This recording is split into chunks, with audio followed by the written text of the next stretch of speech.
بسم الله الرحمن الرحيم لم يكن الذين كفروا من أهل الكتاب والمشركين منفكين حتى تأتيهم البينة رسول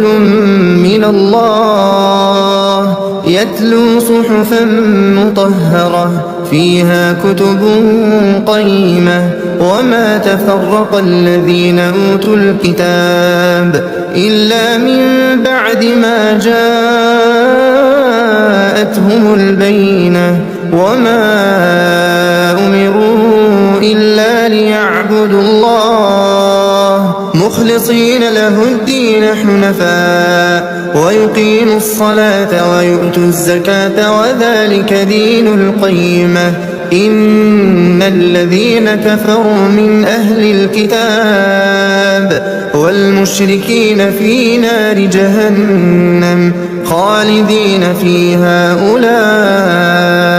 هم شر البرية إن الذين آمنوا وعملوا الصالحات أولئك هم خير البرية جزاؤهم عند ربهم جنات عدن تجري من تحتها الأنهار خالدين فيها أبدا رضي الله عنهم ورضوا عنه ذلك لمن خشي ربه